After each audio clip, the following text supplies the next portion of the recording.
Hello everyone, my name is Woodman, and I want to welcome you to my YouTube channel. In this video, we will talk about how networks function. In the previous video, we explained how relationships are composed of people with similar needs and interests. Now, we will go over how networking builds connections with people.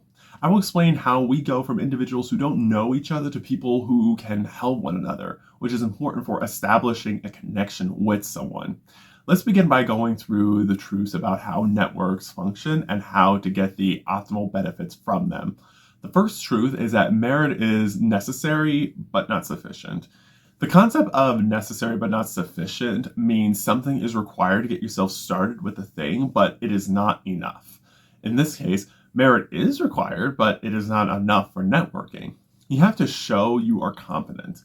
For example, let's look at a statement you might have heard many times when people talk about networking. Quote, "It is not what you know, it's who you know," unquote. This usually means you mainly get the career or opportunity you want based on who you know in that field and their willingness to offer you the career or opportunity. This phrase implies that competence is irrelevant, but competence is actually relevant. By and large, people must be qualified for the work they are doing. There may have been a time when semi-incompetent people could attain success because they came from the right family or class, but this time it's fading away, especially if we are talking about major projects or major roles in an organization. If you still don't believe me, remember that we live in a highly efficient economy where if you do not show up, or if you do not show you know how to perform something adequately, then you are more likely than not to get squeezed out. It does not matter if you know someone deeply in a field. The most that they can do is get you in the door for a conversation with the decision maker or discuss a project plan. But if you can't perform adequately, you will not get the new job or new opportunity to work on a project.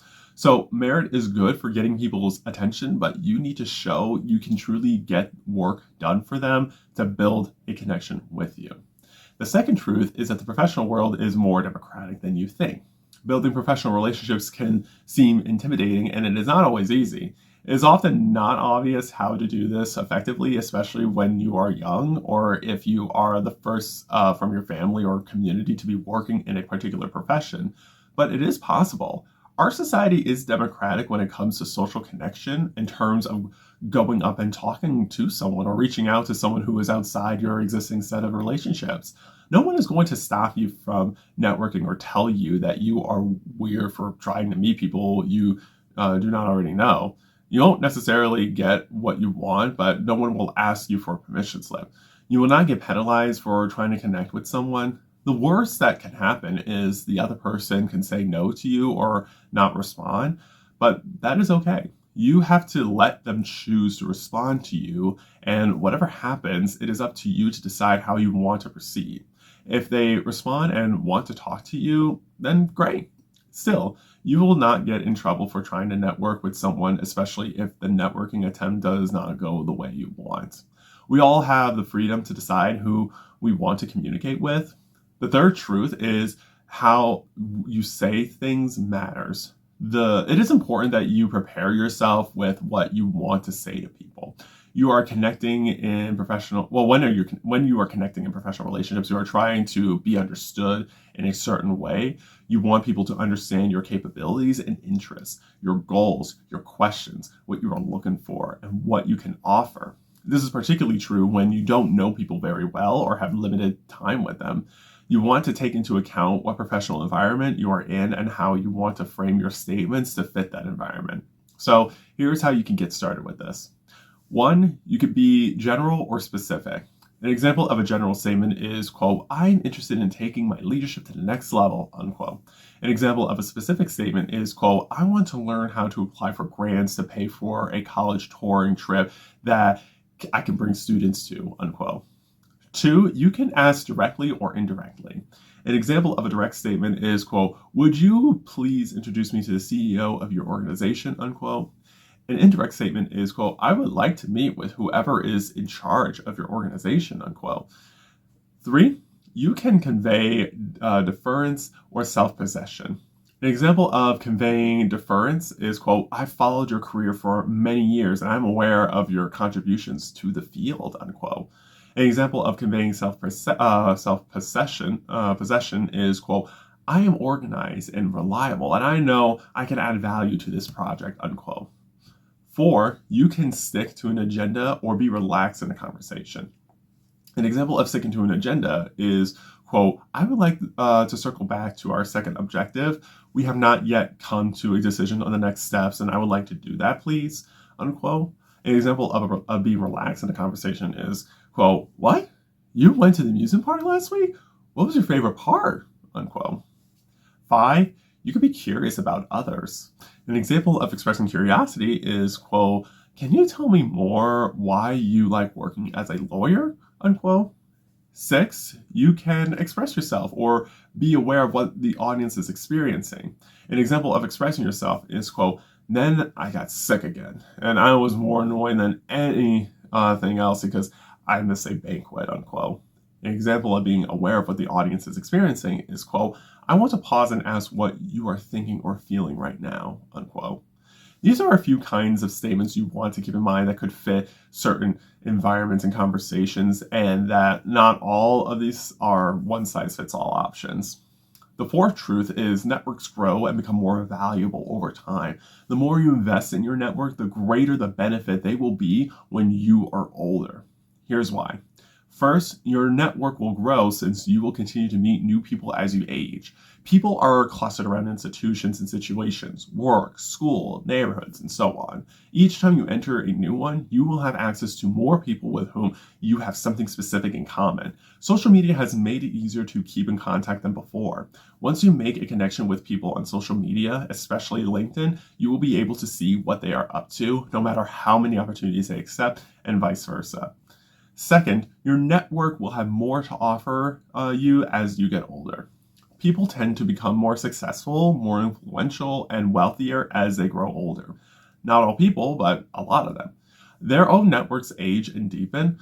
Third, people become successful in groups where the more present and consistent you are in your network, the more likely success will rub off on you and carry you along. This is because you show people you are involved in your community and it is worth people's time to invest in you.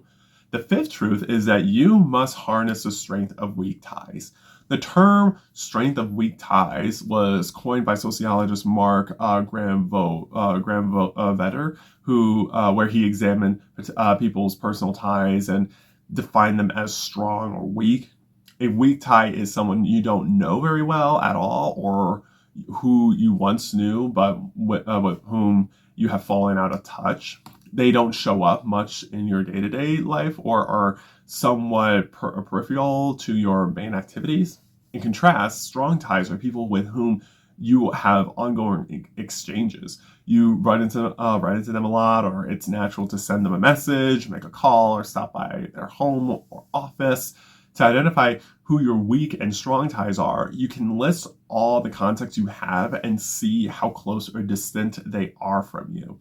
The further away they are from you, the weaker the tie is.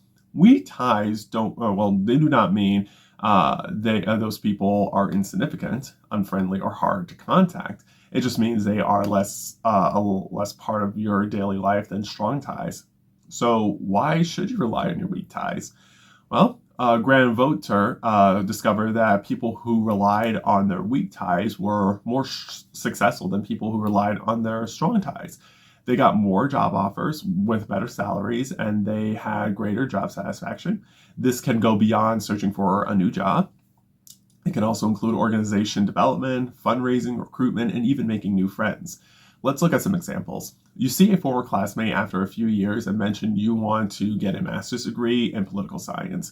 That classmate happens to have a master's degree in political science and gives you a catalog of colleges you can research to apply for that have master's degree programs in political science. You have a neighbor you interact with once in a while, but they notice you are struggling to find a contractor to fix your roof. The neighbor gives you a list of contractors they recommend you contact. You speak with a former colleague you have not met in a long time, but still have on LinkedIn. The former colleague noticed in a LinkedIn post that you are raising money to donate to a children's hospital. So the former colleague contacts people they know to donate to your fundraising campaign. You're organizing an advocacy day event to lobby your government representatives about improving educational access, and your former teacher sees a social media post of you mobilizing people together. The former teacher gathers a few of their colleagues from their school to come advocate with you. Those are some examples of how weak ties can help you out. Even if you have not spoken with someone in a long time, it does not mean they stopped caring about you. In fact, your weak tie contacts see this as an opportunity to jump on board with helping you out because they are willing to contribute and are knowledgeable about something you want. Here are some more specific reasons why weak ties can be so powerful. First, it is a numbers game. You might know a fair number of people, but you kind of know a lot more. This ratio gets more lopsided as you get older. It also increases as you change environments and develop new interests. The larger the size of the weak tie network can lead to more information and more opportunities. Second, your weak ties have different information than you. People in your immediate circles, in your job, school, and community often have the same type of information as you do. For example, if you are a recent graduate and you hang out with other recent graduates, you are only getting a small subset of useful information. You are also investing a lot of time with other people who are in some sense competing with you because you all want the same opportunity. If you branch out to a wider network, you are more likely to come into contact with people who are in different situations from you. They can be helpful without the element of competition. They can provide insights and guidance without feeling like you are going to steal an opportunity away from them. Third, weak ties can be supportive of the ways you want to grow and change. They are not attached to a preconceived notion of you. Your strong ties may believe in your strengths, but they also know your weaknesses, or think they do. They can love you, but they can also limit you into a particular category because they think you are only good at that thing and not anything else. Your strong ties may also be threatened if you want to make a change. They may be invested in a particular idea of who you are and what you are supposed to do, including what you are supposed to do for them. As you progress in your career, your strong ties may want you to stay the way you are right now.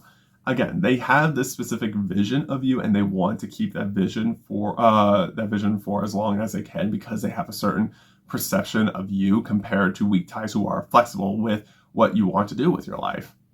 Fourth, weak ties can be safer. Think about it. If you make a mistake with a stranger that you'll never see again, then it is easy to let it go since you will not have to keep dealing with that person every day. Or let's say you want to practice your public speaking skills with a group of strangers who have nothing to do with your job. You can stammer, stumble, and make a mess of things in a safe environment as you gradually improve your capabilities and confidence. Compared to making a mistake with someone you work with every day, you will keep thinking about that moment. Also, in most cases, it is easier to refer to a weak tie than a strong tie for a job. For example, having a decision maker check out a resume from someone you speak to every so often is less weighty than asking a decision maker to check out a resume from a close family member. It shows you are boosting a community member's chances rather than giving unfair advantages to someone personally related to you. We naturally invest a lot of time and care in our strong ties, but when it comes to learning, experimentation, and growth, you need to put your energy into your weak ties. The sixth truth is you need to make social contagion work for you. Social contagion, a term pioneered by Yale researcher Nicholas Christakis, specifically refers to the ways that social networks transmit perceptions and behaviors. Your decisions and actions are not simply things you think of on your own. What you do is affected by what people around you are doing, not just your friends, but also by friends' friends' friends. Social contagion theory holds that phenomenon that seems very much matters of personal volition, such as losing weight, smoking, getting vaccinated, voting, charitable giving, speed of walking, etc., are all likely affected by what people in your network are doing. It is osmotic learning. What the people around you are doing, you are probably going to end up doing as well. When you think about changing your life, the natural thing to do is to name your goal and write action steps. A different way of thinking is to focus on changing your network and let the rest just happen. You can harness the power of social contagion. Whatever your goal is, find a network of people who have a similar goal and then start spending more time with them. You can start by doing it in person or virtually, whatever suits you. It is about making sure your network is having a positive influence on you and they are helping you get to your goals. In conclusion, anyone is capable of networking with people as long as you invest in yourself, demonstrate good communication skills, and show you are willing to work with people. Networking is not about using people for your own gain, but rather about building mutually beneficial relationships and contributing to your whole community. As you move forward, be thoughtful about who you connect with, how you show up, and what kind of network you are building around you so they can positively influence you. In the next video, we will talk about the relationship portfolio. Until then, please like this video, subscribe to my YouTube channel, and turn on the post notifications so you will be notified when I post my next video. I appreciate your support. Remember, you are powerful, you are capable, and you are the change maker our society needs. Thank you so much for watching this video. I will see you soon.